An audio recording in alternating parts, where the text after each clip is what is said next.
नमस्कार दोस्तों, एक बार फिर से इस प्यारी सी सुबह की आपको बहुत सारी शुभकामनाएं। इंग्लिश में a very good morning guys. आज की बात की शुरुआत फिर से मैं कुछ पंक्तियों के साथ करना चाहूँगा। ध्यान दीजिएगा कि मंजिलें क्या है, रास्ते क्या हैं। ओके, मंजिलें क्या है, रास्ते क्या है, अगर हौसले हैं तो फासले क्या है। ठीक है, एकदम हौसला से लबालब भरे रहिए और अपने लक्ष्य के पीछे लगे रहिए। ज़रूर पहुंचिएगा, ये मेरा आपसे वादा है। और ये वादा आप अपने आप से भी कर लीजिए कि यदि आप अपना हौसला एकदम कायम रखते हैं, उसके पीछे लगे रहते हैं, तो पहुंचना तो है ही। हाँ, थोड़ा सा टाइम कम ज़्यादा लग सकता है, बाकी तो आप लोग खुद समझदार हो। तो दोस्तों, मैं शिवम आपका एक बार फिर से डेली करंट अफेयर्स की सेशन में बहुत बहुत स्वागत करता हूँ। और आपका ऑलरेडी आपके अपने यूट्यूब चैनल अचीवर्स वेब पर बहुत बहुत स्वागत है। आइए दोस्तों, हम लोग आज के करंट अफेयर्स के सेशन को देखेंगे। आज है 8 जून 2021। आप लोगों से एक रिक्वेस्ट होता है, छोड़िए मैं वो रिक्वेस्ट नहीं करूंगा, डायरेक्ट हम लोग चलते हैं आज की एजेंडा की ओर कि क्या हम लोगों का आज का एजेंडा है, हम लोग आज क्या क्या करने वाले हैं, इस सेशन में क्या क्या न्यू होने वाला है। तो इंटरनेशनल न्यूज़ के बारे में हम लोग जानेंगे, जैसा कि रोज़ जानते हैं। कुछ नेशनल न्यूज़ के बारे में जानेंगे, यदि कुछ अपॉइंटमेंट हुआ तो उसके बारे में भी जानेंगे, और इम्पोर्टेंट डेज के बारे में जानेंगे। स्पोर्ट्स न्यूज़ भी होगा आपके पास। और आज का थोड़ा सा एक और आपको मोदी सरकार की कुछ महत्वपूर्ण योजनाओं के बारे में बताऊंगा। ओके, डेट के साथ कि कब कब ये शुरू की गई थी। बार बार एग्जाम्स में उससे संबंधित प्रश्न पूछे जाते हैं। और as usual map of the day को भी कराया जाएगा, जो आपके लिए काफ़ी फ़ायदेमंद है। और इस तरह से मैप ऑफ द डे तो शायद कहीं कराया जाता है। और जितनी फैक्ट्स मैं केवल एक कंट्री के बारे में आपको बताऊँगा वो इनफ होता है। ओके, यदि आप उसको ईमानदारी से कवर कर लेते हैं तो बहुत ज़्यादा इनफ है। उस देश के बारे में आप उस देश के लोगों से ज़्यादा जान जाएंगे, क्योंकि उस देश के लोग यूपीएससी वगैरह की तैयारी नहीं करते हैं। ओके, तो आइए मैप ऑफ द डे में, जैसा कि आपको पता है कि हम लोग अभी नॉर्थ अमेरिका कंटिनेंट की सैर कर रहे हैं। और आपको मैंने कल बताया था कि आज हम लोग यूनाइटेड स्टेट्स को करेंगे। तो आइए दोस्तों, आज हम लोग अमेरिका की सैर करके आते हैं जल्दी से 5 मिनट में। ओके, उसके बाद हम लोग करंट अफेयर्स की सेशन को शुरू करेंगे। ओके, तो सबसे पहले इसके फिजिकल मैप को देखिए। ये हमारा फिजिकल मैप है। हम पूरे वर्ल्ड की मैप की ओर सबसे पहले चलते हैं। ओके दोस्तों, ये रहा आपका विश्व का मैप। अब आइए हम लोग चलते हैं अपने कंटिनेंट की ओर, नॉर्थ अमेरिका कंटिनेंट की तरफ। ओके, तो ये देखिए नॉर्थ अमेरिका में कल हम लोगों ने कनाडा के बारे में पढ़ा, इसकी सीमा रेखा को आप लोगों ने देखा। आज हम लोग यूनाइटेड स्टेट्स के बारे में पढ़ेंगे और थोड़ा सा अलास्का के बारे में भी जानेंगे।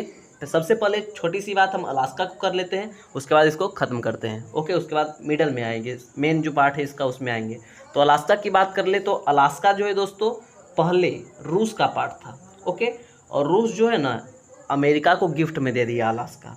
और अब तो पछता ही रहा होगा कि गिफ्ट क्यों दिए, क्योंकि आपको पता होगा कि अलास्का में खनिज तेल बहुत अधिक मात्रा में पाए गए हैं। तो दोस्तों सबसे पहले ये बात जानिए, ये तो रूस की बात हुई और अमेरिका की बात हुई। तो ये जानिए कि इधर तो रूस ही है, तो रूस और अमेरिका के बीच एक जल संधि है जो कि आपके लिए काफ़ी इंपॉर्टेंट है। आपसे बार बार पूछ देता है कि रूस और अमेरिका के बीच कौन सी जल संधि है, तो आपको पता होगा कि बेरिंग स्ट्रेट जो है रूस और अमेरिका के बीच है। और यदि कंटिनेंट की बात कर ले दोस्तों, तो बेरिंग जो जल संधि है, बेरिंग जो स्ट्रेट है, ये नॉर्थ अमेरिका और एशिया को अलग करती है। ओके, ध्यान रखिएगा, बेरिंग स्ट्रेट आपके लिए काफ़ी ज़्यादा इंपॉर्टेंट है। ओके, अब वैसे आप लोग एक बार फिजिकल लोकेशन देख लीजिए। ये है हमारा अमेरिका, है ना। खोज कौन की थी इसकी खोज? Red Indian. पहले तो इन्होंने कोलंबस साहब को आप लोग जानते होंगे, जिन्होंने अमेरिका की खोज की। खोज क्या की? अमेरिका तो पहले से था ही, बस वहाँ वो पहले पहुँचे और यूरोप के लोग जहाँ जहाँ पहले पहुँचे, जो क्योंकि आप लोगों को पता होगा जितने भी भूगोलविद हैं जो ज्योग्राफी बताते हैं, सबसे प्राचीन ज़माने में सबसे ज़्यादा यूरोप में हुए थे। ओके, तो वो लोग जहाँ जहाँ पहुँच जाते थे तो वो लोग कहते थे कि भाई हम लोगों ने यहाँ की खोज कर दिया। जैसे वास्को डी गामा इंडिया आया तो आप लोग पढ़ते होंगे कि भाई भारत का खोज किसने किया, तो वास्को डी गामा। तो क्या उसके पहले भारत नहीं था ना। तो इसी तरह से अमेरिका भी पहले था, उसमें सबसे पहला यूरोपीय यात्री पहुँचा था कौन? कोलंबस। ठीक है, तो ध्यान रखिएगा, कोलंबस पूछ देता है प्रश्न तो आपको जानना पड़ेगा कि अमेरिका की खोज किसने की थी? क्रिस्टोफर कोलंबस ने। और वहाँ की मूल निवासियों को, जब यहाँ ये पहुँचे तो यहाँ के मूल निवासियों को रेड इंडियन कहा था। ओके, अब आइए इसकी अंदर की बात को जानते हैं, अमेरिका के अंदर की बात को। एक छोटा सा बात और मैं बताऊंगा, ये रॉकी माउंटेन को आप लोग ध्यान रखिएगा, आपके लिए काफ़ी ज़्यादा इंपॉर्टेंट है रॉकी माउंटेन। क्यों? क्योंकि ये जो पूरा तरह से नॉर्थ अमेरिका में फैला हुआ है। और रॉकी माउंटेन की जो सबसे ऊँची चोटी है, रॉकी माउंटेन की सबसे ऊँची चोटी शायद आपको इधर देखने को मिलेगा, हाँ दिख रहा है आपको, माउंट मैकिनले है। ओके, इसका एक और नाम है दिनाली। आपसे पूछ देता है, ध्यान रखिएगा, माउंट मैकिनले या माउंट दिनाली जो है रॉकी माउंटेन की, सॉरी थोड़ा सा गलती हो गई, पूरे नॉर्थ अमेरिका कंटिनेंट की सबसे ऊंची चोटी है माउंट दिनाली, लेकिन रॉकी माउंटेन की सबसे ऊंची चोटी की बात कर लेंगे तो एल्बर्ट है। ओके, थोड़ा सा दिक्कत हो गया था, थोड़ा सा मिस हो गया था, आप लोग ध्यान रखिएगा। ओके, रॉकी माउंटेन की सबसे ऊंची चोटी माउंट एल्बर्ट, और पूरी नॉर्थ अमेरिका कंटिनेंट का सबसे ऊंची चोटी माउंट मैकिनले। ओके, जो कि अमेरिका के अलास्का वाले पार्ट में है। ठीक है, ध्यान रखिएगा, आपके लिए काफ़ी ज़्यादा इंपॉर्टेंट है ये बातें। अब आइए हम लोग चलते हैं इसके पॉलिटिकल मैप की ओर, और उसमें मैं आपको बहुत सारी बातें बताऊंगा। ठीक है दोस्तों, शुरू करते हैं इसकी राजधानी से। इसकी राजधानी है वाशिंगटन डीसी। पूछ दिया जाता है कि वाशिंगटन डीसी किस नदी के किनारे है, पोटोमैक नदी के किनारे। यहाँ IMF वर्ल्ड बैंक का हेडक्वार्टर है। ओके, ध्यान रखिएगा। एक और इम्पोर्टेंट शहर आपके लिए कौन सा है, न्यूयॉर्क है, न्यूयॉर्क या न्यूयॉर्क सिटी। इसके बारे में भी पूछा जाता है कि ये किस नदी के किनारे है, वही तो ये हडसन नदी के किनारे है। ओके, वाशिंगटन डीसी पोटोमैक और न्यूयॉर्क सिटी हडसन नदी के किनारे। न्यूयॉर्क सिटी के बारे में और एक दो पॉइंट्स है जो आपको जानना चाहिए कि न्यूयॉर्क सिटी जो है विश्व का सबसे बड़ा म्यूजियम है। ओके, न्यूयॉर्क सिटी जो है विश्व का सबसे बड़ा म्यूजियम है। ओके, इसको बिग एप्पल के नाम से भी जाना जाता है न्यूयॉर्क सिटी को। ध्यान रखिएगा, ये सारा पॉइंट काफ़ी इंपॉर्टेंट है। ठीक है, और न्यूयॉर्क सिटी को एक बात और नगरों का नगर कहा जाता है। तो ये 3 पॉइंट आपको ध्यान रखना है कि नगरों का नगर, विश्व का सबसे बड़ा म्यूजियम, और फिर एक और बिग एप्पल।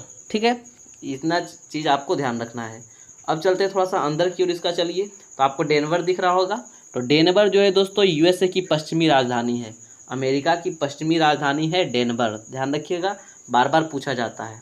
ओके, चलिए थोड़ा सा और देखेंगे क्या हम लोग।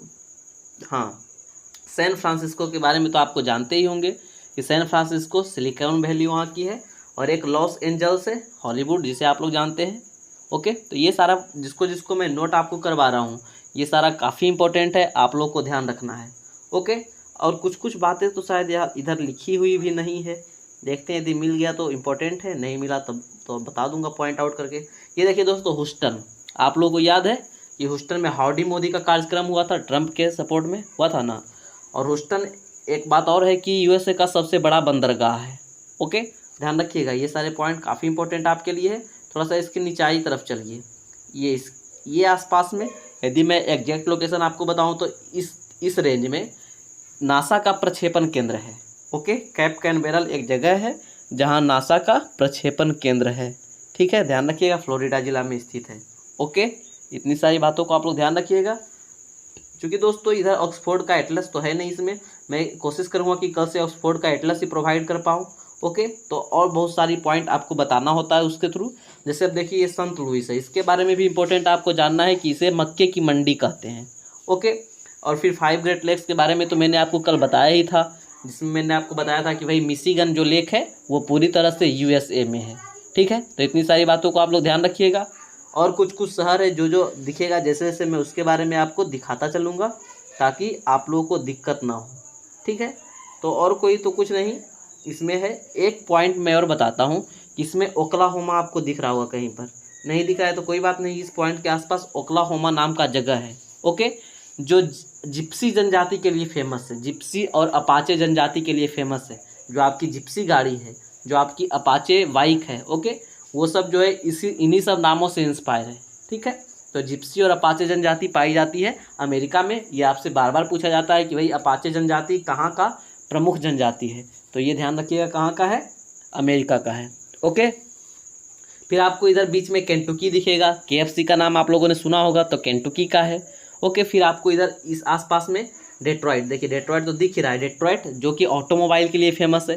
तो यदि आपसे कभी पूछ दिया कि भाई डेट्रॉइट कहाँ स्थित है, तो आपको पता होना चाहिए कि डेट्रॉइट जो है अमेरिका का एक शहर है जो कि ऑटोमोबाइल्स के लिए फेमस है। फोर्ड जैसी गाड़ियाँ, GM जैसी गाड़ियाँ, ये सब उधर ही बनती है। ओके, और बाकी आपको पता ही है कि मिसिसिपी सबसे लंबी नदी है अमेरिका की। ठीक है, तो इतनी सारी बात बहुत है अमेरिका के बारे में। और फिर एक बात मैं और आपको बताना चाहूँगा कि सबसे ज़्यादा मक्के का उत्पादन अमेरिका में होता है। ऐसा क्यों होता है, क्योंकि आप लोगों को पता होगा जो प्रेरीज का मैदान है, प्रेरीज का जो घास का मैदान है वो इसी रेंज में बहुत ज़्यादा फैला हुआ है। तो और आराम से नदियों का जाल बिछा हुआ है, आपको ये देखने में भी लग रहा होगा, तो बहुत ज़्यादा मक्के का उत्पादन हो जाता है। ठीक है ना, तो इतनी सारी बातें इनफ है आपके लिए अमेरिका के लिए। और बाकी बातें मैं बता ही दिया हूँ। एक दो पॉइंट दिए और आपको दिखता है तो थोड़ा सा आप लोग देख लीजिए। ओके, नहीं चलिए बहुत है, रहने दीजिए, इतना इनफ है।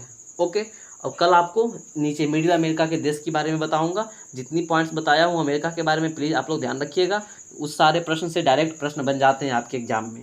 अब आइए चलता हूँ अपने सुर्खियों की ओर, देखते हैं हमारा इंटरनेशनल न्यूज़ क्या है। तो पहला है कि विश्व महासागरीय दिवस हर वर्ष 8 जून को मनाया जाता है। ओके, अगला न्यूज़ है कि सर्जियो पेरेज ने फार्मूला 1 का अजरबैजान ग्रैंड प्रिक्स जीता है। ओके, आपको पहली बार लुइस हैमिल्टन साहब नहीं दिख रहे हैं, तो इसलिए ये इंपॉर्टेंट आपके लिए है। अगला है कि हाल ही में जारी 17वें सतत विकास लक्ष्यों पर रिपोर्ट में भारत 117 स्थान पर है। ओके, कुछ दिन पहले ये लक्ष्य जारी किया गया था, ये आपके लिए इंपॉर्टेंट है, इसलिए इस प्रश्न को डाला गया है। ओके, ये 17 गोल्स क्या है इसके बारे में भी आपको डिटेल से बताऊंगा अंदर, और ये कब क्या हुआ था इसके बारे में भी आपको जानना है। उसके पहले नेशनल न्यूज़ की तरफ बढ़ चलिए कि नेशनल न्यूज़ आपसे क्या कहना चाह रहा है कि हाल ही में एडमिरल राजेश पेंढारकर नौसेना संचालन के महानिदेशक के रूप में चुने गए हैं। ठीक है, अगला है कि हरियाणा राज्य सरकार ने ऑक्सी वन बनाने का निर्णय लिया है, 106 एकड़ में ये बन रहा है। ओके, अगला है कि हाल ही में गोवा राज्य सरकार ने मराठा राज्यों के राज्याभिषेक दिवस की वर्षगांठ के अवसर पर छत्रपति शिवाजी पर एक लघु फिल्म जारी की है, इसके बारे में भी आपको बताऊंगा। ओके, अगला है कि हाल ही में दिल्ली में लोगों का टीकाकरण करने के लिए एक टीकाकरण अभियान जहां वोट वहां टीकाकरण शुरू किया गया है, इसके बारे में भी बताऊंगा। प्लस आप लोगों ने कल प्रधानमंत्री का देश के नाम संबोधन भी सुना होगा, उसके बारे में भी कुछ चर्चा की जाएगी। ओके, अगला है कि राजस्थान राज्य सरकार ने आर्थिक रूप से कमजोर SC ST एवं अति पिछड़ा वर्ग के विद्यार्थियों के लिए मुख्यमंत्री अनुप्रति कोचिंग योजना का शुभारंभ किया गया है।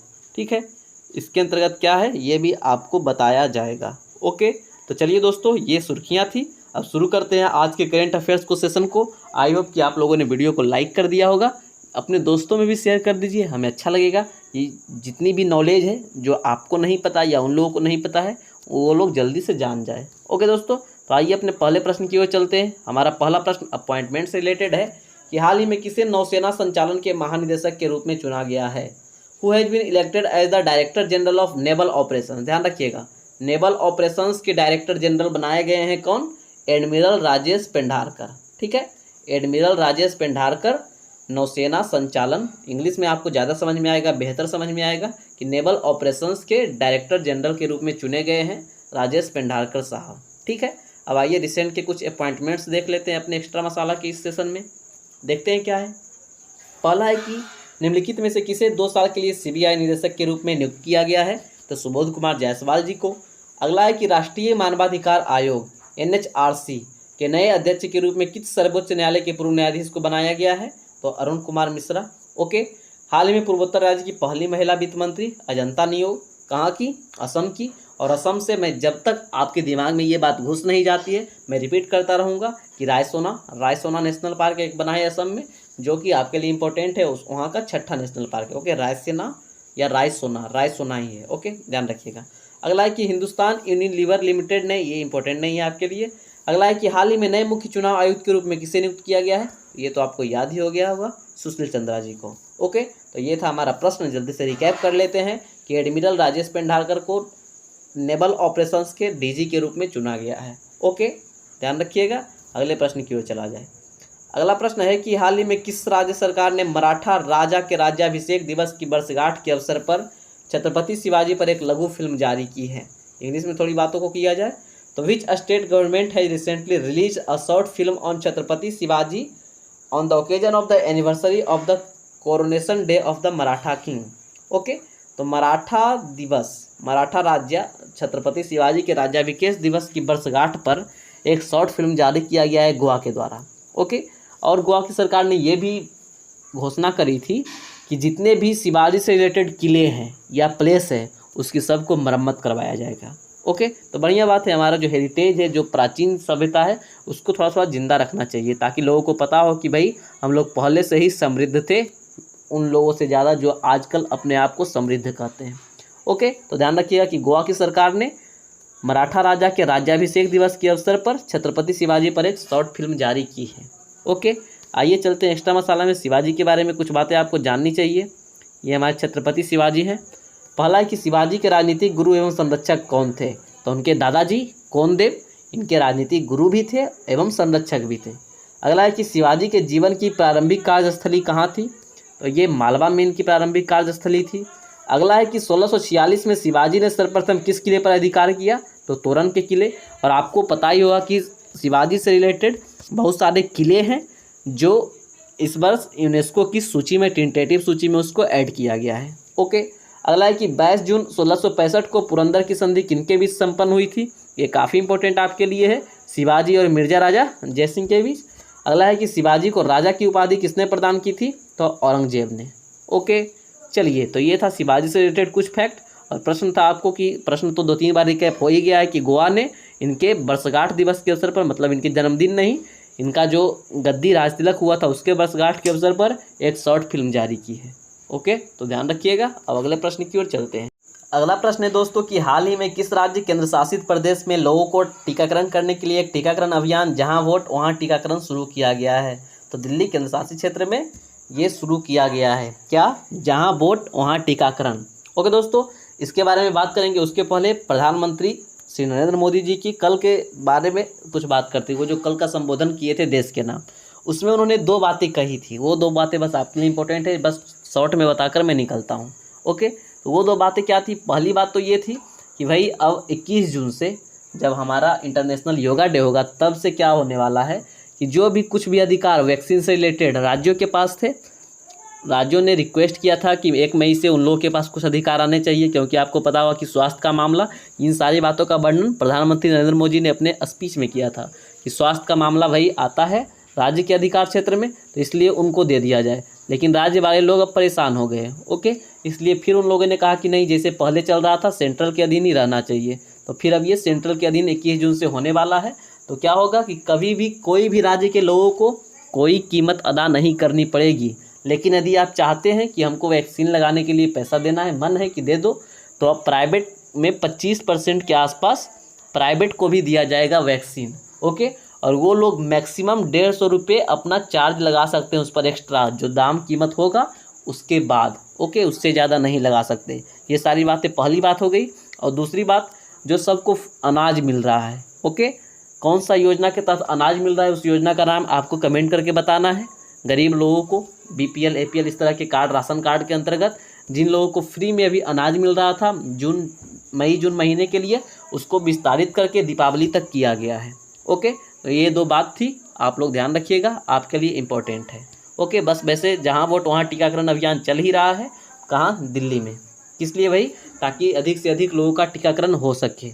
ओके, और यदि आप में से कोई भी लोग टीकाकरण नहीं करवा पाए हैं, स्लॉट नहीं मिल रहा है, तो जल्दी से पेटीएम या कोई भी बहुत से ज़्यादा टेलीग्राम चैनल्स भी आपको मिलेंगे, जो जैसे ही उस एरिया में आपको नोटिफिकेशन आता है तो आपको बता देगा कि स्लॉट खाली है सर, आप जल्दी से कर सकते हैं। ओके, अब आइए एक्स्ट्रा मसाला की ओर चलते हैं, देखते हैं क्या क्या है एक्स्ट्रा मसाला में। प्रश्न कि पंजाब सरकार ने कोरोना टीकाकरण अभियान के लिए किस अभिनेता को ब्रांड एम्बेसडर बनाया है, तो सोनू सूद साहब को।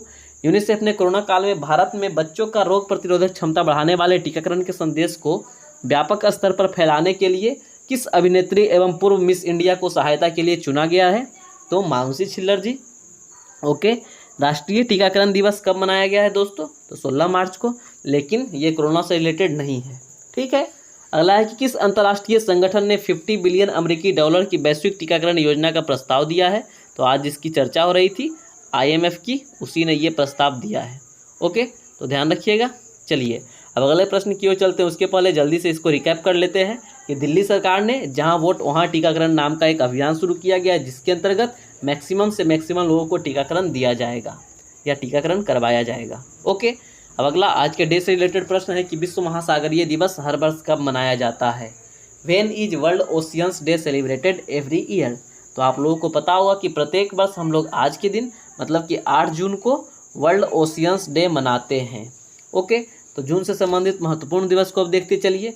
1 जून विश्व दूध दिवस, 3 जून विश्व साइकिल दिवस, 4 जून हिंसा के शिकार मासूम बच्चों का अंतर्राष्ट्रीय दिवस, 5 जून विश्व पर्यावरण दिवस, 6 जून रूसी भाषा दिवस। ओके, बस एक बार जानिए, एक बार आपका दिमाग में यदि रिवीजन होता रहेगा तो याद हो ही जाएगा। ओके, और 8 जून को विश्व महासागरीय दिवस। ठीक है दोस्तों, चलिए अब अगले प्रश्न की ओर चलते हैं। निम्नलिखित में से किसने फार्मूला 1 का अजरबैजान ग्रैंड प्रिक्स जीता है। यह सिंपल सा प्रश्न है कि who won the Azerbaijan grand prix. Okay, तो सर्गियो पेरेज साहब। कौन? सर्गियो पेरेज साहब अजरबैजान ग्रैंड प्रिक्स के विजेता बने हैं। ऐसे मैक्सिमम टाइम आपको लुइस हैमिल्टन साहब ही मिलते हैं, चाहे वो बहरीन वाला हो या फिर और हाल फिलहाल में जो हुआ है वो हो। ओके, सबके विजेता आपको कौन दिखेंगे? लुइस हैमिल्टन साहब। लेकिन ये सर्जियो पेरेज साहब जीते हैं अजरबैजान ग्रैंड प्रिक्स, इसलिए ये थोड़ा सा अलग नाम मिल रहा है आपको, अलग चेहरा मिल रहा है, इसलिए ये इंपॉर्टेंट है, ध्यान रखिएगा, क्योंकि जो एक्सेप्शन होता है वही प्रश्न पूछे जाते हैं। ओके, चलिए देखते हैं एक्स्ट्रा मसाला में कुछ बातें आपको और आगे पता चलेगी ही। हाँ, देखिए कि हाल ही में कौन सा टेनिस खिलाड़ी बार्सिलोना ओपन जीता है? तो राफेल नडाल भाई साहब। ऑस्ट्रेलिया ओपन 2021 के मेंस सिंगल्स के विजेता कौन बने हैं? जोकोविच भाई साहब। ऑस्ट्रेलिया ओपन 2021 की वोमेन्स सिंगल्स की विजेता कौन बनी है? तो नाओमी ओसाका। हाल ही में बहरीन ग्रांड प्रिक्स 2021 के विजेता लुइस हैमिल्टन। कुछ देर पहले मैं इस बात की चर्चा कर भी रहा था। और अगला है कि हाल ही में बेलग्रेड ओपन का खिताब किसने जीता है? तो नोवाक जोकोविच। ओके, तो ये सारे रिसेंट के वर्ल्ड लेवल के, इंटरनेशनल लेवल पर इम्पोर्टेंट गेम्स हुए हैं, खासकर टेनिस के क्षेत्र में। ओके, और फिर ग्रैंड प्रिक्स या जो फार्मूला 1 रेसिंग होती है उसके क्षेत्र में उसके विजेता के बारे में आपको दिया हुआ है, जो कि आपके परीक्षा में आते हैं। ओके, तो बस जल्दी से अगले प्रश्न की ओर जाने से पहले इसको एक बार देख लीजिए कि सर्जियो पेरेज ने अजरबैजान ग्रैंड प्रिक्स को जीत लिया है 2021 वाला। ओके, चलिए ये प्रश्न आपके लिए काफ़ी ज़्यादा इंपॉर्टेंट है, इस प्रश्न को आराम से ध्यान से समझिएगा। प्रश्न है कि हाल ही में जारी 17वें सतत विकास लक्ष्यों की रिपोर्ट में भारत किस स्थान पर है? What is the rank of India in the recently released 17th sustainable development goals report? पहले तो आप लोग SDG के बारे में जान के, SDG कौन लाया, कब लॉन्च किया गया, ठीक है। SDG का मतलब सस्टेनेबल डेवलपमेंट गोल्स, हिंदी में सतत विकास लक्ष्य। ओके, इसको लाया गया किसके जगह पर?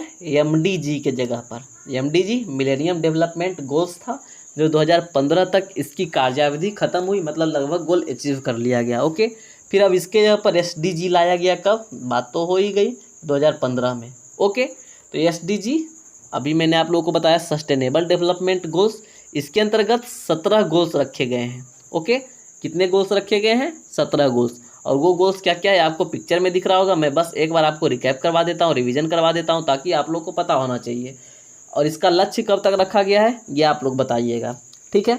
तो पहला लक्ष्य रखा गया था पॉवर्टी, दूसरा कि जीरो हंगर, तीसरा गुड हेल्थ एंड वेलबींग, चौथा क्वालिटी एजुकेशन, पाँचवा जेंडर इक्वलिटी, छठा clean water and sanitization, okay, affordable and clean energy, decent work and economic growth, industry innovation, reduced inequalities, और इसी तरह से बहुत सारे। लास्ट वाला मैं एक बता देता हूँ, partnership for the goals. Okay, ये बहुत सारे गोल्स हैं, ये इसलिए रखा गया है ताकि क्लाइमेट को हम बचाया जा सके। ओके, और भी आगे आने वाली पीढ़ी के लिए स्वच्छ वातावरण मिले और आगे आने वाली पीढ़ी अच्छी हो, इसके लिए ये सब गोल्स रखे जाते हैं। ओके, और एक टाइम पीरियड रखा जाता है कि इतने टाइम पीरियड के अंदर हमें लगभग गोल्स को अचीव करने होते हैं। तो टॉप के 4-5 आपको याद रखने हैं कि कौन कौन से गोल्स हैं। ओके, कौन कौन सा? पहला तो सबसे ज़्यादा इंपॉर्टेंट है नो पॉवर्टी, दूसरा जीरो हंगर, तीसरा गुड हेल्थ एंड वेलबींग, चौथा क्वालिटी एजुकेशन और पाँचवा जेंडर इक्वलिटी। ओके, इतनी सारी बातों को आप लोग ध्यान रखिएगा। यदि आपसे पूछ दिया जाए कि सतत विकास लक्ष्य को कौन लाया था भाई, तो संयुक्त राष्ट्र महासभा 17वीं संयुक्त राष्ट्र महासभा में ये इंट्रोड्यूस हुआ था। Okay, sustainable development goals 17 goals रखे गए थे, और ये कब हुआ था ये सारी बातें? तो 2015 में, ठीक है ना। तो चलिए प्रश्न की तरफ आते हैं कि 17वें सतत विकास लक्ष्यों की रिपोर्ट में भारत किस स्थान पर है? तो ये 117 स्थान पर है। ओके, एक्स्ट्रा मसाला की ओर चला जाए। एक्स्ट्रा मसाला के प्रश्न आपसे क्या कहना चाह रहे हैं कि 3 जून को आई नीति आयोग की SDG इंडिया इंडेक्स 2020-21 रिपोर्ट के अनुसार कौन सा राज्य शीर्ष स्थान प्राप्त किया है? केरल। सेकेंड पर कौन था? तमिलनाडु और हिमाचल प्रदेश, ठीक है। अगला है कि ऊर्जा रूपांतरण सूचकांक 2021 की रिपोर्ट के मुताबिक 115 देशों की लिस्ट में भारत को कौन सा स्थान प्राप्त हुआ है भाई? तो 87वां, फर्स्ट पर स्वीडन है, ठीक है दोस्तों। World press freedom index Bharat का रैंकिंग 142, टॉप पर नॉर्वे है। अगला है कि इंक्लूसिव इंटरनेट इंडेक्स 2021 में स्वीडन टॉप पर, इंडिया का rank 49। Okay, world economic forum ने ग्लोबल जेंडर गैप रिपोर्ट जारी की है। 156 देशों के बीच भारत का स्थान क्या है दोस्तों? 140 है। और IP इंडेक्स में भी भारत का रैंक क्या है? 40 है। ओके, अब आप लोग टेंशन नहीं लीजिए, रैंकिंग जितने भी इधर हाल फिलहाल में इंपॉर्टेंट रैंकिंग आई है, जितने भी क्या 2021 में जितने भी रैंकिंग्स हैं जो आपके एग्जाम्स में इंपॉर्टेंट हो सकते हैं, उस पर एक सेपरेट वीडियो जल्द ही लाया जाएगा। आप लोग बस हमारे साथ बने रहिए, अपना प्यार हमको देते रहिए और हमसे जितना हो सके आप लोग ज्ञान लेते रहिए। ओके, तो ये बात थी कि 17वें सतत विकास लक्ष्यों की रिपोर्ट में भारत जो है 117 स्थान पर है। ठीक है ना दोस्तों। अब आइए अगले प्रश्न की ओर चलते हैं।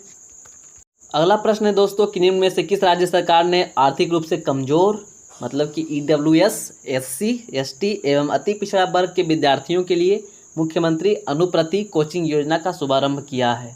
ओके, ध्यान रखिएगा, योजना का नाम है मुख्यमंत्री अनुप्रति कोचिंग योजना।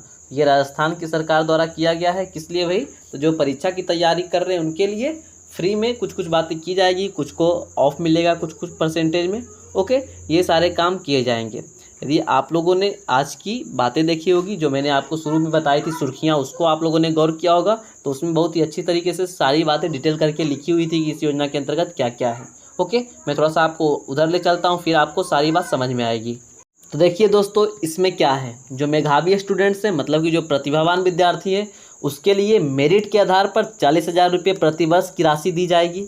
ओके, उनको भोजन एवं आवास भी दिया जाएगा, उसी के लिए 40,000 रुपये दी जाएगी। ठीक है, मेरिट का निर्धारण 12वीं अथवा 10वीं के प्राप्तांकों के आधार पर होगा। कोशिश होगी कि 50% लाभार्थी छात्राएँ हों, मतलब कि इसमें भी 50% आरक्षित कर दिया गया है और 8 लाख से कम आय वाले परिवार के बच्चों को मिलेगा यह फ़ायदा। ओके, तो ये सारी इसके अंतर्गत का क्राइटेरिया है कि ये सारे क्राइटेरिया को आप लोग फॉलो करते हैं तो आप लोग मुख्यमंत्री अनुप्रति कोचिंग योजना के पात्र बन जाएंगे, जो कि राजस्थान सरकार द्वारा शुरू की गई है। और किस लिए? ताकि लोग नौकरी या जो भी हो अपने एग्जाम्स की तैयारी कर सकें। ओके दोस्तों, अब अगले प्रश्न की ओर चला जाए। अगले प्रश्न पर जाने से पहले भाई साहब इसका थोड़ा सा एक्स्ट्रा मसाला देखते चलते हैं। तो इसमें मैंने आपको बताया था कि कुछ योजनाओं के बारे में बताऊंगा डेट्स सहित, तो आइए देखते हैं उन योजनाओं को। तो हमारा पहला योजना है कि प्रधानमंत्री जनधन योजना 28 अगस्त 2014 को ये लॉन्च किया गया था। उसका अगला है कौन सा, ये हो गया, ये थोड़ा सा प्रिंटिंग मिस्टेक हो जाता है। ओके, तो इसको मैं बाद में बताऊंगा। ये मेक इन इंडिया, फिर आप आइए मेक इन इंडिया के बारे में है। तो मेक इन इंडिया 28 सितंबर 2014 को लॉन्च किया गया था। स्वच्छ भारत मिशन 22 अक्टूबर 2014 को, इसके बारे में तो आप लोगों को पता ही होगा, स्वच्छ भारत का इरादा, इस तरह का आप लोगों ने गाना भी सुना होगा। अगला है कि सांसद आदर्श गांव योजना, तो 11 अक्टूबर 2014 को, ये सारे डेट्स काफ़ी इंपॉर्टेंट है। और अगला है बेटी बचाओ बेटी पढ़ाओ योजना, तो ये 22 जनवरी 2015 को लॉन्च किया गया। और ये अमृत योजना, तो ये 25 जून 2015 को लॉन्च किया गया है। दोस्तों, यदि आप लोगों ने कल प्रधानमंत्री मोदी जी का संबोधन सुना होगा तो उन्होंने इंद्रधनुष स्कीम की चर्चा की थी। तो इंद्रधनुष स्कीम की जो लॉन्चिंग हुई थी ये कब हुई थी, ये आप लोग ज़रा कमेंट करके हमें बताइएगा। ओके, चलिए, और यह स्किल इंडिया मिशन था। ओके, स्किल इंडिया मिशन था, इसको भी 28 अगस्त 2014 में ही लॉन्च किया गया था। ओके दोस्तों, अब आइए अगले प्रश्न की ओर चलते हैं, देखते हैं हमारा अगला प्रश्न क्या है। अगला और आज का अंतिम प्रश्न होना चाहिए ये कि किस राज्य सरकार ने ऑक्सीबन बनाने का निर्णय लिया है। देखिए, which state government has decided to create an ऑक्सीबैन। तो ऑक्सीबन का मतलब कि वैसा बन जो एकदम आराम से ऑक्सीजन दे, मतलब कि पेड़ पौधे लगाए जाएंगे, वन बसाया जाएगा, ये सिंपल सा मतलब हुआ है। तो ये हरियाणा की सरकार करेगी और 100 से ज़्यादा एकड़ में ये फैला रहेगा ऑक्सीबन। ओके, अभी कौन इसका शिलान्यास किए हैं? मनोहर लाल खट्टर जी, जो वहाँ के मुख्यमंत्री हैं। अब आइए एक्स्ट्रा मसाला की ओर चलते हैं कि किस राज्य सरकार ने कोरोना मुक्त ग्राम प्रतियोगिता शुरू की है। तो आप लोगों ने पढ़ा होगा, महाराष्ट्र राज्य सरकार ने ये काम किया है। अगला है कि किस राज्य सरकार ने कोरोना पीड़ित पत्रकारों को मुफ्त इलाज करने की घोषणा की है। सबसे पहले घोषणा मध्य प्रदेश सरकार की, उसके बाद अन्य लोग जुड़ते चले गए इसमें। ओके, अगला है कि किस राज्य सरकार ने कोविड-19 से अपने माता पिता या अभिभावकों को खोने वाले बच्चों के लिए मुफ्त शिक्षा की घोषणा की है। तो ये छत्तीसगढ़ सरकार ने सबसे पहले की, फिर लोग उसको फॉलो किए अन्य राज्य सरकार ने। अगला है कि किस राज्य की पुलिस ने कोविड-19 रोगियों को ऑक्सीजन बेड और प्लाज्मा प्राप्त करने में मदद करने के लिए मिशन हौसला शुरू किया है। तो ये उत्तराखंड की सरकार ने की थी। ओके, और लास्ट है कि किस राज्य केंद्र शासित प्रदेश के द्वारा वरिष्ठ नागरिकों के लिए वाहन हेल्पलाइन कोवी वैन शुरू किया गया है। तो ये उसी के द्वारा किया गया है जो कुछ देर पहले एक स्कीम लॉन्च किया गया था कि जहाँ वोट है वहीं आपको वैक्सीन मिलेगा। ओके, तो ये किसके द्वारा शुरू किया गया? तो केजरीवाल सरकार द्वारा, मतलब कि दिल्ली गवर्नमेंट के द्वारा। ओके दोस्तों, अब आइए फाइनली हम लोग मूव करेंगे question of the last day की ओर। तो question of the last day है कि विश्वामित्री नदी परियोजना को हाल ही में राष्ट्रीय हरित अधिकरण की मंजूरी मिली है। विश्वामित्री नदी के तट पर कौन सा शहर स्थित है? ओके, तो इस प्रश्न का सही उत्तर होगा बड़ोदरा। बड़ोदरा जो है विश्वामित्री नदी के तट पर है। मनीष मित्तल भाई साहब ये रोजाना बहुत ही बेहतरीन तरीके से उत्तर देते हैं। आपका बहुत बहुत धन्यवाद। इसी तरह से आप उत्तर हमेशा देते रहिए। ओके, और अन्य लोग भी प्लीज़, जो भी लोग देखते हैं, जितना बन सके आप लोग उत्तर दीजिए। जिस प्रश्न के उत्तर आपको आते हैं दीजिए, नहीं आते हैं तो सर्च करके या जैसे भी हो सके उसको दीजिए। ओके, अब आइए फाइनली मूव करेंगे क्वेश्चन ऑफ द डे की ओर, जो कि आपको फिर से आज कमेंट करके देना है। तो प्रश्न है कि नौसेना के हाइड्रोग्राफिक सर्वेक्षण के वाले निम्न में से किस जहाज को 40 वर्ष की सेवा के बाद रिटायर कर दिया गया है? आपके ऑप्शंस ये चारों हैं और आपके सही उत्तर ये चारों ऑप्शंस में ही होंगे। ओके, तो जल्दी से अपने सही उत्तर का चयन कीजिए और अपना जवाब जल्दी से कमेंट कर दीजिए। ओके दोस्तों, तो आई होप कि आप लोग यदि लास्ट तक पहुँचे हैं तो आपको ये सेशन अच्छा लगा ही होगा। तो दोस्तों एक प्यारा सा लाइक कर दीजिए यदि अच्छा लगा है तो। ओके, जितने भी प्रश्न पूछे गए हैं, हालांकि 4-5 प्रश्न आज हो गए, उन सारे प्रश्नों का जवाब आप लोग कमेंट दीजिए। ओके, मिलता हूँ आपसे अगले दिन अगले वीडियो में। अपना ख्याल रखिएगा। जय Hind, Shivam signing off. Okay, सभी तमाम कोरोना गाइडलाइंस की फॉलो करके आगे बढ़ते रहिए। Love you all, bye.